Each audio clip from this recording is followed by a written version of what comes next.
नाम doctor Fawad Nasrallah है। मैं यूरोलॉजी और एंट्रोलॉजी में प्रैक्टिस कर रहा हूँ पिछले 20 साल से। इसके अलावा मैं लाहौर जनरल हॉस्पिटल लाहौर में एसोसिएट प्रोफेसर हूँ यूरोलॉजी का। वैसे तो मैं यूरोलॉजी के सारे प्रोसीजर करता हूँ, जैसे किडनी स्टोन्स हो गए, प्रोस्टेट हो गया, फीमेल यूरोलॉजी हो गई, पीडियाट्रिक यूरोलॉजी हो गई। लेकिन मेरा एरिया ऑफ स्पेशल इंटरेस्ट जो है वो इनफर्टिलिटी, इरेक्टाइल डिसफंक्शन और स्टोन्स हैं। इसके अलावा माइक्रो सर्जिकल प्रोसीजर्स हैं। मैं पहला शख्स हूँ जिसने लाहौर में PCNL स्टार्ट की थी, यानी कि एक होल के ज़रिए स्टोन को बाहर निकालना, 2007 में। 2011 में मैंने पाकिस्तान में पहला हॉल्मियम प्रोस्टेट किया था, हॉल्मियम लेज़र प्रोस्टेट। इसके अलावा 2015 में मैंने पाकिस्तान में पहला 3 पीस पिनाइल इम्प्लांट डाला था और अभी भी मैं डाल रहा हूँ रेगुलर बेसिस पे। मैं कोलोप्लास्ट जो एक अमेरिकन कंपनी है, कोलोप्लास्ट सर्टिफाइड हूँ पिनाइल इम्प्लांटेशन में। पेशाब में तकलीफ़ की कई वजूहत हो सकती हैं। इसमें सबसे कॉमन वजह जो सी है वो पेशाब की इन्फेक्शन है। पेशाब की इन्फेक्शन कई वजूहत से हो सकती है, सेक्सुअली ट्रांसमिटेड भी हो सकती है और नॉन सेक्सुअली ट्रांसमिटेड भी हो सकती है। इसके अलावा जो लोग कम पानी का इस्तेमाल करते हैं उनमें यूरिन एसिडिक हो जाता है, जिसकी वजह से पेशाब में जलन का एहसास पैदा हो जाता है। एक बहुत बड़ी वजह पेशाब में जलन की एंग्जाइटी भी है, टेंशन भी है। जो लोग टेंस होते हैं उनमें पेशाब में तकलीफ़ आमतौर पर उनको महसूस होती है। तो पेशाब की जो तकलीफ़ है, इनका बेहतरीन हल जो सा वो ये है कि पानी का इस्तेमाल ज़्यादा किया जाए। जिन लोगों को तकलीफ़ पानी के इस्तेमाल के बावजूद भी रहे तो उनको चाहिए कि अपने करीबी मॉलिज से रब्ता करें, पेशाब का टेस्ट करवाएं, अल्ट्रासाउंड करवाएं और इसको मुकम्मल एवेल्यूएट करें। इसको कभी भी इग्नोर नहीं करना चाहिए। इरेक्टाइल डिसफंक्शन का मतलब है कि शहवत का ना आना। तो इरेक्टाइल डिसफंक्शन की बहुत सारी वजूहत होती हैं। इसमें एक वजह एंग्जाइटी भी है और एक इसमें वजह जो सी है वो एनाटॉमिकल डिफेक्ट है, लाइक वीनस लीक, यानी कि ब्लड जो सा है वो पीनस में ठहरता नहीं है, वो पीनस से निकल जाता है और जिसकी वजह से इरेक्शन नहीं हो सकती। इरेक्टाइल डिसफंक्शन से बचने के लिए हम बहुत सारे विटामिन को यूज़ कर सकते हैं। नंबर 1 तो मास्टरबेशन को कम से कम किया जाए। नंबर 2, इसमें जो विटामिन हम यूज़ कर सकते हैं उसमें जिंक का बहुत बड़ा रोल है। कम से कम 50 milligram zinc per day use किया जाए। इस साथ क्यूएंजाइम 10 जो सा है उसका बहुत ज़्यादा रोल है। क्यूएंजाइम 10 एक एंटीऑक्सीडेंट है, एक मिनरल है जिसको यूज़ किया जाता है इसमें, और ये इट्स क्वाइट सेफ। ये बॉडी के बाकी ब्लड वेसल्स की भी सफाई करती है। इसके अलावा हम इसमें एल-आर्जिनिन यूज़ करवाते हैं। एल-आर्जिनिन अमाइनो एसिड है जो जिस्म में खून की गर्दिश को बढ़ाती है, पीनस में भी खून की गर्दिश को बढ़ाती है, जिसकी वजह से इरेक्टाइल डिसफंक्शन के चांसेस कम हो जाते हैं। बल्कि वो लोग जिनमें इरेक्टाइल डिसफंक्शन होता है वो इससे काफ़ी इम्प्रूव हो जाते हैं।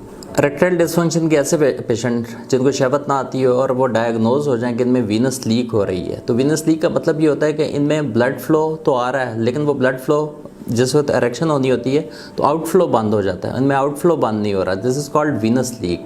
ऐसे पेशेंट की ट्रीटमेंट जो सी है उसमें 2 मेजर चीज़ें हैं जो हम यूज़ करते हैं।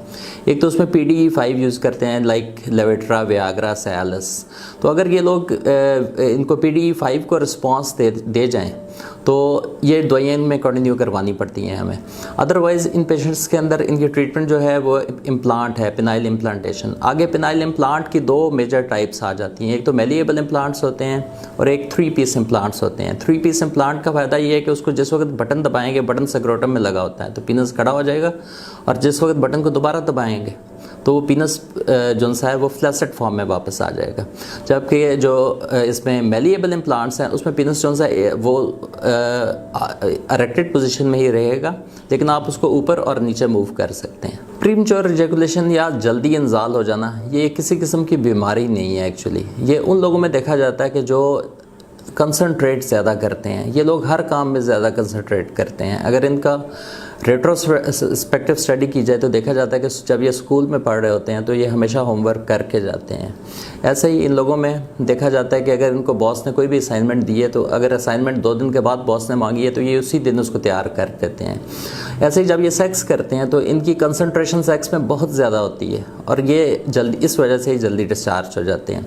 इसके लिए कई किस्म की एक्सरसाइजेस यूज़ की जाती हैं, जिसमें ये है कि जिस वक्त सेक्स में ये पीक पे पहुंच जाएं उस वक्त इन्हें हम कहते हैं कि आप स्टॉप कर दें, पीक पे आप डिस्चार्ज ना हो, थोड़ा सा पॉज लें और फिर दोबारा सेक्स करें।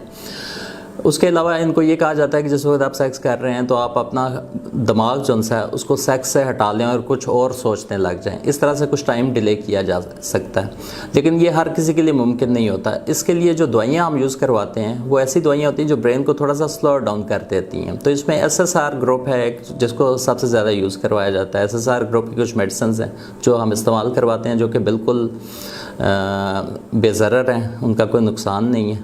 पेन इन टेस्टिस ये बड़ी मेजर कंप्लेंट होती है बहुत सारे यंगस्टर की ख़ास तौर पे। तो टेस्टिकुलर पेन जो है इसकी बहुत सारे कॉजेज़ हैं।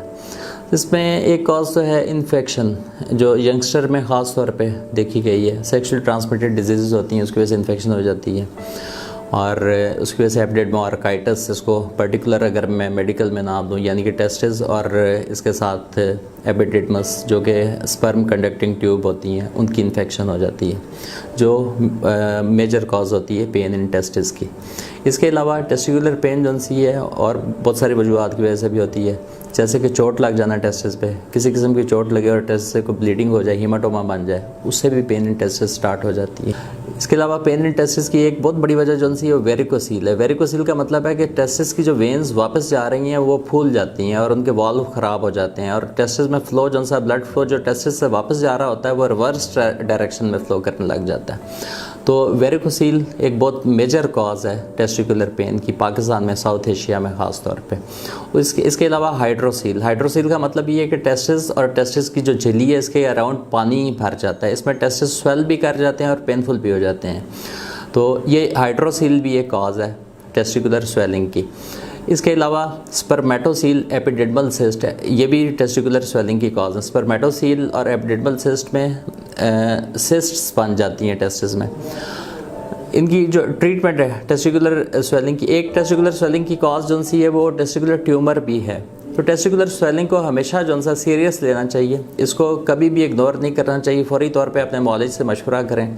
बहरहाल इसमें जो इनिशियल इन्वेस्टिगेशन होती है वो पेशाब का टेस्ट, यूरिन कंप्लीट है, और उसके साथ सेक्रोटल अल्ट्रासाउंड है, यानी कि टेस्टिस का अल्ट्रासाउंड फौरी तौर पे करवाया जाए। डिजीज़ के अकॉर्डिंगली फिर इसका ट्रीटमेंट किया जाए। अगर इन्फेक्शन है तो एंटीबायोटिक दी जाती हैं, अगर हाइड्रोसील अगर हीमाटोमा है यानी कि चोट लगी है और ब्लीडिंग हो गई है तो उसमें कई दफ़ा वेट किया जाता है, वह ब्लड खुद ही जज़ब हो जाता है और कई दफ़ा उसके लिए ऑपरेशन करना पड़ता है।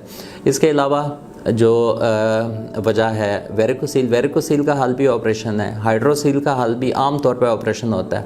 एक और बहुत बड़ी वजह होती है जो टेस्टिकुलर टॉर्शन होती है, सडन पेन। तो टेस्टिकुलर टॉर्शन में टेस्टिस को इमीडिएटली डिटॉर्सिफाई किया जाता है, यानी कि ऑपरेशन किया जाता है और ऑपरेशन के ज़रिए टेस्टिस को डी रोटेट किया जाता है, क्योंकि इसमें टेस्टिस रोटेट कर जाता है। पायरोनिस डिजीज़ एक ऐसी डिजीज़ है जिसमें पीनस में बेसिकली दो बॉडीज़ होती हैं, इन्फ्लेटेबल बॉडीज़, जिसकी वजह से पीनस की इरेक्शन होती है। इनको कहते हैं कार्पोरा कैवर्नोजा। कार्पोरा कैवर्नोजा की फाइब्रोसिस हो जाती है, यानी कि कार्पोरा कैवर्नोजा पे आप ये समझ लें कि थिक टिश्यू आ जाता है। तो पेशेंट को इसमें जो फीलिंग्स आती हैं वो ये होती हैं कि पीनस में जब इरेक्शन होती है तो उनको उस वक्त पेन स्टार्ट हो जाती है, पीनस एक साइड पर बेंड होने लग जाता है। इसके अलावा उनको इरेक्शन जो सी है वो प्रॉपर नहीं हो रही होती, हार्ड इरेक्शन नहीं हो रही होती। जब पेशेंट हमारे पास प्रेजेंट करते हैं तो उनकी सिम्टम आमतौर पे ये होती है कि सेक्स करते हुए उन्हें पेन होती है और पीनस एक साइड पे बेंड हो रहा होता है। जब फील करते हैं हम उनके पीनस को तो उसमें हमें हार्ड ब्लैक फील हो जाता है। अब इसकी ट्रीटमेंट जो सी है वो बहुत सारे ट्रीटमेंट्स हैं इसमें। जैसे कन्वेंशनल ट्रीटमेंट एक या पुरानी ट्रीटमेंट जिसको कह दें वो ये है कि हम इंट्राप्लैक स्टेरॉइड के इंजेक्शन लगाते हैं और व्रैपामिलिक दवाई है उसका इंजेक्शन लगाते हैं। बहुत सारे पेशेंट इससे वक्ती तौर पर ठीक हो जाते हैं, लेकिन अल्टीमेटली ये डिज़ीज़ दोबारा उनमें किसी स्टेज पे ज़ाहिर हो जाती है। इसका जो मुस्तकिल हल है वो ये है कि हम वो हार्ड फाइब्रोटिक एरिया ऑपरेशन के ज़रिए निकाल दें और वहाँ पे ग्राफ्ट लगाएं। ग्राफ्ट इंसान की बॉडी से भी लिया जा सकता है, जैसे कि वेन से, जिस तरह दिल के लिए वेन निकाली जाती है सेफनस वेन, तो सेफनस वेन का ग्राफ्ट जो सा है वो पीनस के अंदर लगाया जा सकता है। इसी तरह सेकेंडली जो सा है वो ह्यूमन पेरिकार्डियल ग्राफ्ट जो सा है, आर्टिफिशियल ग्राफ्ट, यानी कि जो कि कैडावेरिक बॉडीज से लिया जाता है, यानी कि वो लोग जो वेंटिलेटर पे होते हैं उनकी हार्ट के करीब गिर्द जो झिल्ली होती है उसका ग्राफ्ट है, ये भी अवेलेबल है। तो पेरिकार्डियल ग्राफ्ट भी हम इसमें लगाते हैं। जब पेशेंट को पैरानिस डिजीज़ के बाद ग्राफ्ट लग जाता है तो ऐसे पेशेंट आमतौर पर बाद में इनमें इरेक्शन नहीं होती थी, इसलिए साथ ही हम इन पेशेंट्स में पेनाइल इम्प्लांट भी डाल देते हैं। पेनाइल इम्प्लांट दो तरह के होते हैं, एक मेलिएबल होते हैं जो कि फिक्स्ड इम्प्लांट होते हैं, और एक 3 पीस इम्प्लांट होते हैं जिनका बटन एक छोटा सा बटन जो सा वो स्क्रोटम के बीच में रखा जाता है। जब वो उस बटन को 2 दफ़ा दबाते हैं तो पीनस एरेक्ट हो जाता है, और जब वो उसको दोबारा एक दफ़ा